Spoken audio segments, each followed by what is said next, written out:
Most of us never learned how to train our brains, which is why most of us needlessly settle, struggle, and worse, suffer. My name is Chris Doris, and I want to make brain training mainstream. This is my series, Tough Talks, Conversations on Mental Toughness. I'm interviewing badasses from all walks of life on what mental toughness means to them and their unique approaches to strengthening their minds. Hey everybody, welcome back to Tough Talks, Conversations on Mental Toughness. And today our guest is John Toomey. I've known John for several years now. John is Senior Vice President for North America for a company called NICE, which is actually NICE is an acronym. Was, I don't know if it still is. It was when the company was started in 1986, founded in Israel. Yeah. Yeah, correct. NICE, N-I-C-E, stood for Neptune Intelligence Computer Engineering, and this is kind of cool. They sought initially to commercialize telephone voice recording hardware that its founders had developed for the Israeli Defense Forces, which is pretty neat. Like, that's how it started and has since evolved, right, into enterprise software. And that you guys went public 10 years later in 86 on NASDAQ, and you're all over the world, and you're responsible for a team of regional VPs, sales folks that cover accounts across the U.S. and in Canada. You are a 24-year IT industry vet, business leader on the East Coast, top business leader, with tremendous success all across North America in sales and business development. I met you when you were working with CAE Technologies. We've interviewed here on Tough Talks two other folks, John Hunter and David Earhart, who are good friends of yours. Yeah, good guys. And we all met at CA and in Chicago, and for that wonderful event. And you are a graduate of Providence College with a Bachelor of Science in Marketing, and you completed your first Ironman triathlon in August of 2013 in Quebec. And you live in New Hampshire with your wife of over 20 years, Teresa, and you have 4 children. So I was thinking, John, first of all, thanks so much. We've been talking about getting together for a while. I know you're busy as hell, and I seriously appreciate you making time for this. So thank you. Happy to do it, Chris. Yeah, happy to do it. So, my thoughts were that, again, the whole intention, okay, of me doing these Tough Talks conversations and interviews is because my intent, and this is really important to me, is to expose my audience to a diverse group of individuals who get what mental toughness means. Not what it means to me, just what it means. Right? My audience is always reading hearing my stuff like they got enough Chris Doris mental toughness interpretations. Well, by virtue of the fact that this stuff wasn't taught to us in grade school or high school or anywhere, really, from the vast majority of humans, meaning how to strengthen the way we use our minds to have our lives be amazing, right? Most people haven't had exposure to that. So that's what this point is. This is my mission, is to spread that in so many different ways. This is a medium, right? And I love that you're available for this because you can bring insights from many, but the 3 that we're talking about sharing or discussing today, 3 different disciplines in life are sales and sales leadership, which you're truly an expert at. Sports, you're a freaking Ironman, okay, so you're an expert. I mean, how many people? What percentage of humans ever do that? And most importantly, fatherhood and parenting, which I think is and you've got some really cool insights on that, some specifics, which I love, and that's what my true mission here is, that somebody will listen to this, right, and they're going to take something, just maybe one thing, right, like just a thing, one nugget away that'll resonate with them, that I could have never articulated or shared with them, and they'll integrate that in their lives, and their lives will elevate, and that's the point. So thanks, bro. I really, again, appreciate your making time. Yeah, no, happy to do it, Chris. Anything I can do to help. Thank you, man. So let's talk about, what does mental toughness even mean to you? You know, it's funny. Mental toughness for me is focusing yourself on the why, right? So we all do a lot of different things during the day, and I think for me, if you focus yourself on why you're doing something, the why behind why you're doing something, you end up focusing on not kind of what might happen, but what's possible, right? So mental toughness to me is taking the situation and creating your own reality. And what that gets us is, every day we're exposed to good things and bad things that just happen.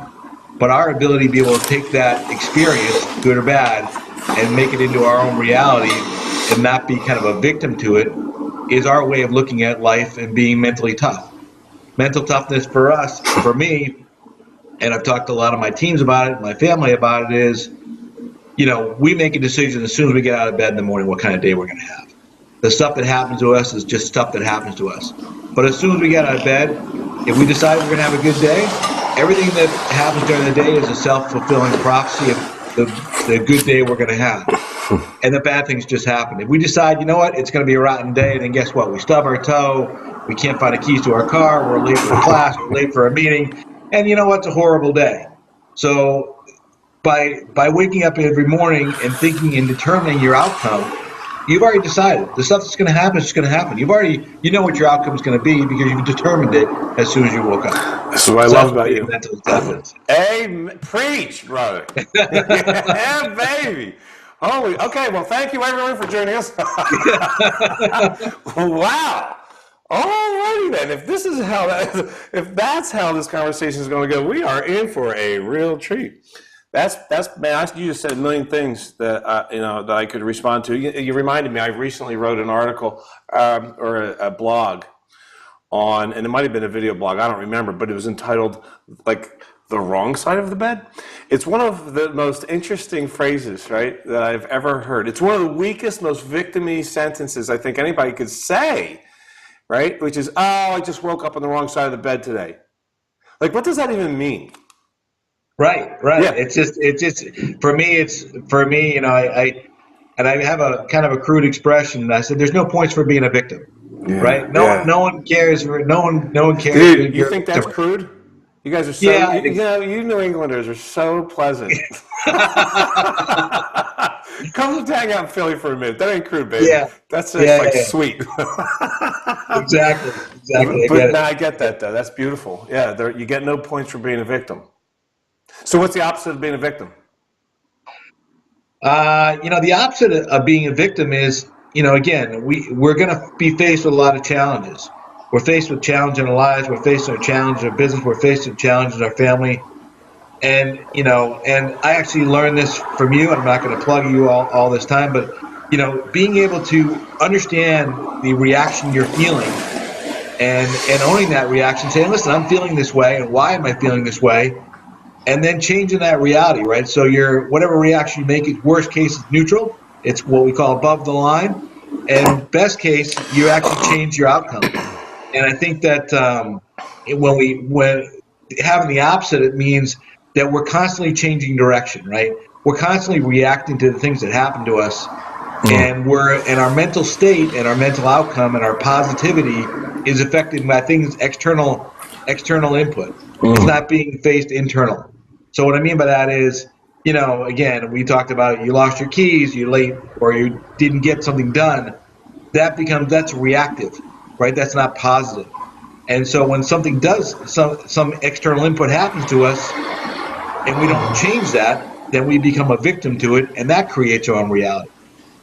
So when I talk to my teams about this, or I talk to my family about it, I said, we need to focus on what's possible, not what might happen, right? In life, we're always thinking about, well, if I don't do this, this might happen. If we don't do this, this might happen. If I don't get this deal, I won't get the promotion. If I don't get this job, I won't get this. Rather than focus on, hey, what if I did do that? What if that did happen? So if I focus on the possible, not what might happen, that allows me to kind of untether myself from all the kind of silliness that goes on in life. So when you say what might happen, you actually mean what could go wrong, so to speak? Exactly. Is that what you mean, right? When I say what might happen, it's the negative side of what's possible. Okay, I thought so, yeah. So, okay. Okay, that's great. So let's stay there. Let's stay right there. Let's stay in the world. So we were talking about 3 different disciplines of life or aspects of life: sales and sales leadership. You're a sales leader. You have been for a long time. And then in the area of sport, and then we'll finish up with fatherhood and parenting. So let's stay with in the sales world right now. So this may be obvious. It might sound like an obvious question, but to a lot of people it's not. So anybody that's in the sales or connected to the sales world that's listening to this, we're speaking to them right now. Why is mental toughness important in that industry? Mental toughness is important because if you don't have a plan for success, right, and your plan is always going to be interrupted. It's going to be interrupted by 1,000 things, right? The deal didn't go through. I couldn't get the contract in time. You know, if you focus on everything if you stop focusing on what your plan is and understanding the why behind the plan, because again, whether it's personal or business, you got to have a why. What's the reason you get up every day? What's the reason that you're pushing towards a certain plan? And if you have a mental outcome of what that looks like from a positive standpoint, you know, I make my number, I've done my quota. What's that get me? It gives me the ability to fund my kids' educations or get that new boat I was looking for or fund the house. You have that mental picture in your head and say, that's what my goal is. That's my why. Then every day, the no you get doesn't become a no. It just becomes a lack of information. And what I mean by that is people say to us no all the time. No, we can't do this. No. Wait, can you repeat that? Sure. No to me is not no. No to me is just lack of information. Okay, that's what I thought you said. That is okay. I can't wait to hear the explanation. I love that. So let's break it down very simply. When you were in high school and you're asking your first girl out to a date, and they said, "Hey, listen, I'd like to go to the movies tonight." No, you know, I don't really feel like going to the movies tonight. Well, you know, there's this romantic comedy I really love to take you to see. No, you know, I haven't done my hair. That's all right. We're going to a drive-in, so you don't have to worry about your hair. Well, you know, I don't have any money. That's fine. Well, I'll pay for it. Well, you know, I don't know. It's kind of late. Yeah, well, I talked to your friends, and they're going to be there too. And you know, my favorite sales book is Green Eggs and Ham by Dr. Seuss. This is so great. Why? So if you think about you know, that very simple thing, Green Eggs and Ham, it was about getting somebody to try something they had never tried before, and it was all different ways of looking at that situation. And then at the end, guess what? He loved Green Eggs and Ham. It was the best thing he'd ever tasted. But at that time, it was lack of information. He'd never tried it before. It was weird looking. It didn't taste the way he wanted it to. Going back to the girlfriend strategy. Yeah. They said no the whole time, but then they said yes because you created a different reality for them. You gave them information they didn't have, and ultimately they decide, yes, I do want to go out with this person. Okay, can I play devil's advocate? Sure. So it sounds like, if I'm getting that like in the example of the boy asking the girl out to the movies, right? Yes. That he's operating from the assumption that of course it would be better for her to go. Like, why would she? The only reason she would say no is because she lacks information, because it's this guy. Exactly. It could never be because she actually doesn't prefer it. Like, she's not attracted to me. That would never be the reason. She just needs more info. Right. That's called, okay, you know. Good. That is correct. Okay, perfect. So but there's a thing of arrogance about that. Is that of course there is, but that's part of being mentally tough. Okay, let's stay on that. Okay, let's go. Because a lot of people think, John, a lot of people hear arrogance as like, I don't want to be. Arrogance is a bad quality. Right? I was taught, you know, as a Catholic, raised in the Catholic Church, that I need to be humble. Arrogance is almost like sinning. See, I think arrogance in a positive light is confidence. Okay. Right? Arrogance in a negative light says that, you know, I'm going to force my opinions or force my presence on somebody else. If you're confident, then you're just providing them information. Ultimately, they may decide not to do it, and that's fine. That's their choice. But you're providing them different options that give them more information to give them a better picture. So one of my favorite teams, the All Blacks. Right on. You know, and when they were asked one time, you know, you lost that match, what happened? They said, we didn't lose the match. We just ran out of time. Oh, wow. In their mind, they never lose a match, so you're run out of time. Because they're working a specific plan. They're going to win. That's just a foregone conclusion. It's just how much time they have to play the game. That is so great. I love that attitude, right? Yeah, It's I like, love you that. know, you don't win or lose, you just lose out. You run out of time, or you run out of a certain situation. But in your mind, you always win. It's not arrogance. It's not arrogance. You're helping No, it's me. confidence. That is. And you know what else it is? It's commitment. It's commitment Yeah. to excellence, okay? It's just saying, hey, look, I want to create excellence for my life, period. Like, if you want to take offense to that, that's your gig, babe. Okay, but I love what you're saying, because it's reminding me of like the all-in state, like the absolute, like the knowing versus hoping distinction, right? That we know we're going to win. Well, but you lost that game. Well, they closed the game down too soon. We were going to win. You know, and having that be your reality, as you keep saying, like creating your reality, and you know, to the untrained mind, John, I think that could sound, in addition to arrogant, borderline delusional to people that don't get it. Right. And that I don't think they get is that you get to create, you get to choose how you think, man. You just get, it doesn't have to conform to linear thinking, logical thinking, historically accurate thinking, or anything else I've been taught. We have total freedom in our minds. Dude, I love what we're talking about. Let's shift into sports. Okay, since you brought up the All Blacks, I got a great buddy, Andy Anderson, who's I think he even has a tattoo of the All Blacks. So I haven't gone that far yet, but I get it. You get it. So tell me about the sports that you've played. You know, I played typical high school sports. I played soccer. I played hockey. You know, I've done a lot of running in my life. You know, it's funny. I love to do things people tell me that I can't do. I can tell. You know, in high school, they said you'll never be fast enough to run, you know, the mile in a certain time they wanted. I did that. I remember in high school that I'd always run, you know, like 5-mile races. But somebody said, you know what? You're not built to be a marathoner. You'll never be a marathoner. So my last year in college, I started training to run a marathon. I'd never done it. Bought myself a new pair of shoes, and that was the way I was going to run a marathon. But I started training for it, and I remember being running on an 18-mile run. 9 miles into it, I stopped, and I'm like, "What am I doing this for?" And I walked back. In that 9 miles, I made a decision. What was my why? Why was I doing this? What was I doing? It had to be something just other than myself. So I picked a cause. At that time, it was a very personal thing going on in my family's life. I picked a cause of something going on with my father, and that's the reason I ran.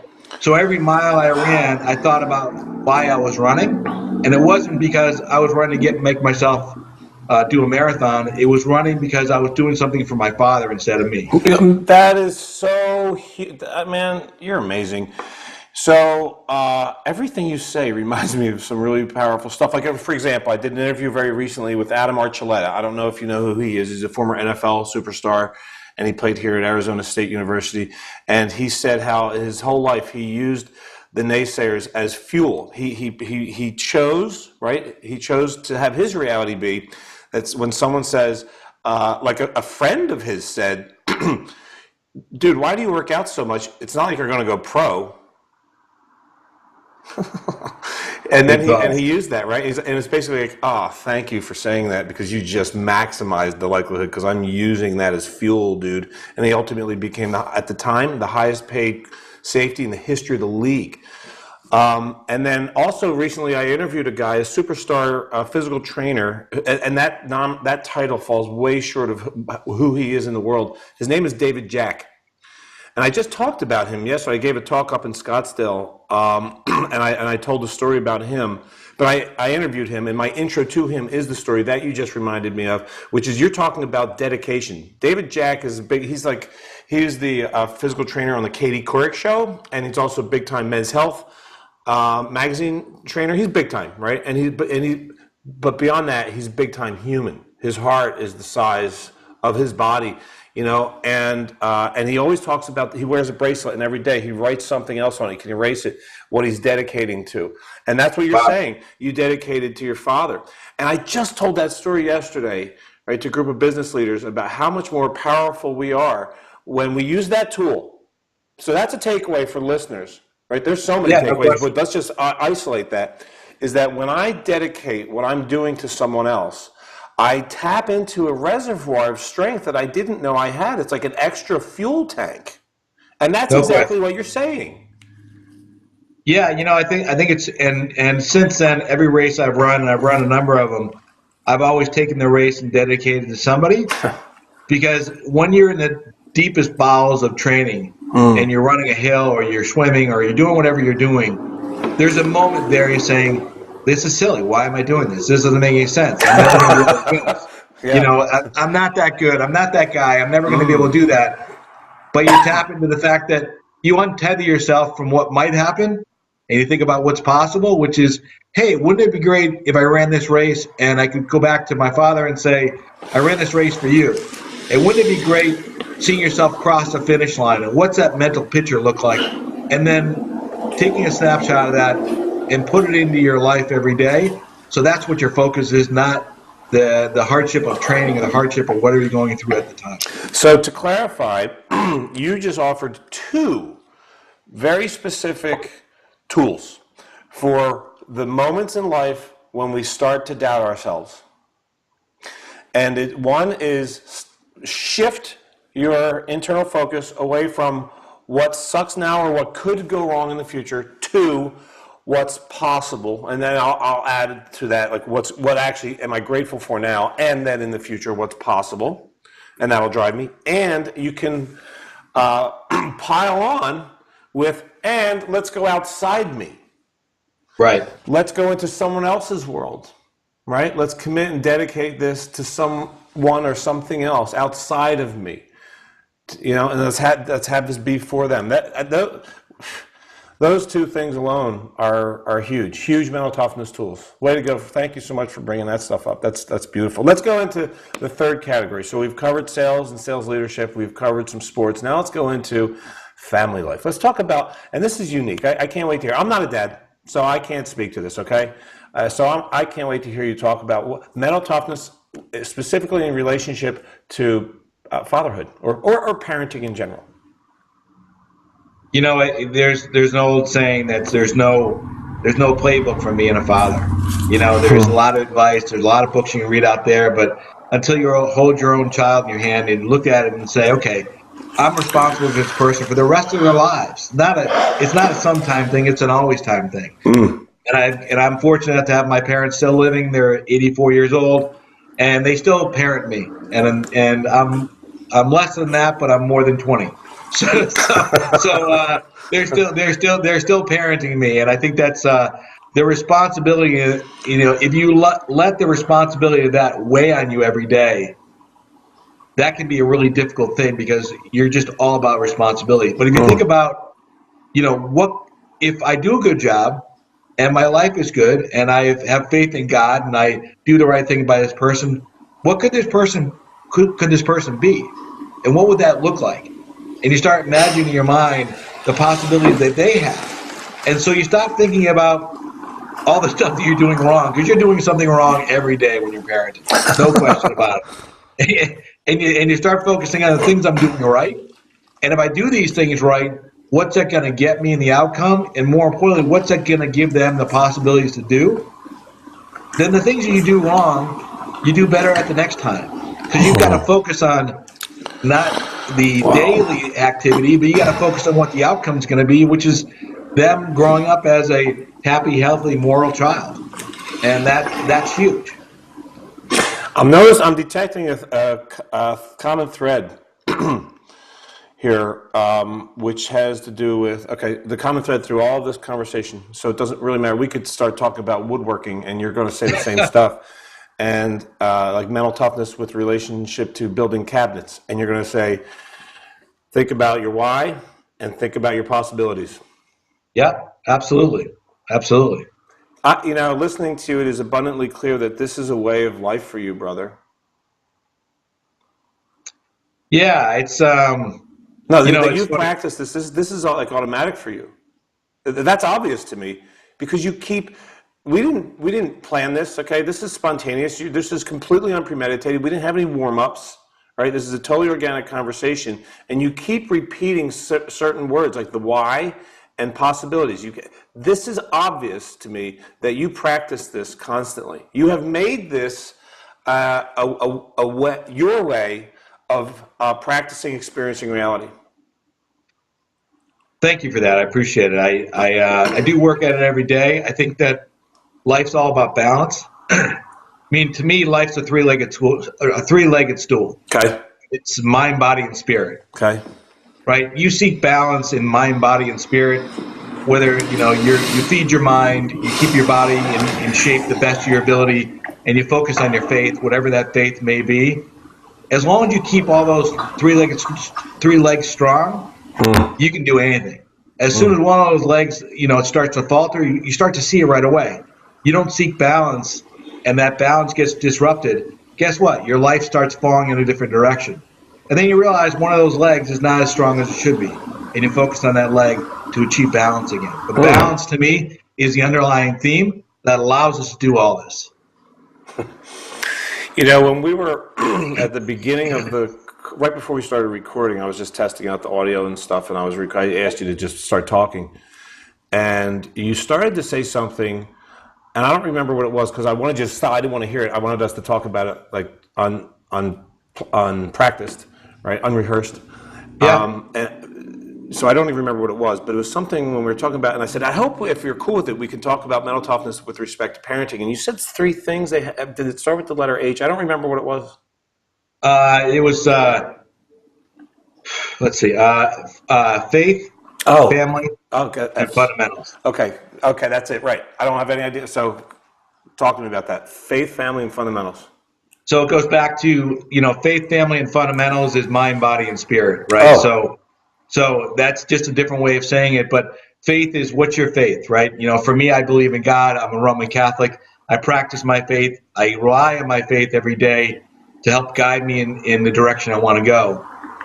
Family is my why, right? That's the why I do everything. That's the underlining theme for everything I do. And fundamentals goes back to seeking balance every day. So if I do the fundamentals every day, if I'm feeding my mind, body, and spirit, and I've got the why behind what I'm doing, those are the fundamentals.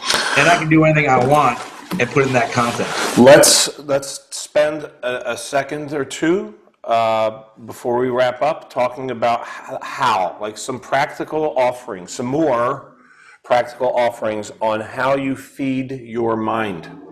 How do you, John Toomey, feed your mind? I feed my mind by doing things like this, right? I feed my mind by positively reaching out to people. I read a lot of biographies. I like learning from the past. I like learning what Andrew Jackson did. I like, there's a great series by Bill O'Reilly called The Killing Series, Killing Lincoln, Killing Kennedy. And it's all about the background, the why behind these guys, why the guys did what they did. Phenomenal series of books. I just read Killing Lincoln, which was the why behind why we won the war for independence in the U.S. And what's interesting to me is not so much the dates and times. That to me bored me when I was in school. But what motivated these people? Wow. What motivated these people to do what they could do? I mean, in today's reality, we're actually kind of weak compared to the revolutionaries. I mean, these guys would hike 10 miles and then they go to war and they didn't have shoes and clothes, but they had a significant reason. They had a significant why, which was if they didn't do that, then their families would be tossed off their farms and they'd be out in the street. They had a real why. And I think if you look at every biography or every publication around somebody's, success in life, they always had a significant reason why they were doing something. And to me, that I feed into that. I couldn't love that more. I hated history class in high school because you're right, and I never thought about why. You just answered it. That's amazing. I've never thought that through. Like I hate it because trying to memorize dates, who gives a shit? But when you get into the psychology behind why what was going on, and what was driving them, that's amazingly interesting. Look at that! Wow, this has been incredibly enlightening, brother. And this is one hell of a reminder for everybody that gets the opportunity, that has the privilege of hearing you speak today. Is let's make damn sure we're clear on our why. Let's really make damn sure we're clear on our why. If nothing else, let's re-clarify on a daily basis. And if you feel like you don't have an answer to your why, get one. Yeah, take a walk, figure it out. Because if you haven't figured it out, you're going to be a struggler in everything you do. You are the man, brother. I so appreciate this. This has been a really great and fun conversation with you. And again, thank you so much for making the time to share your insights and your wisdom. I appreciate all that you've done for me, Chris, so happy to do it. Thanks, John.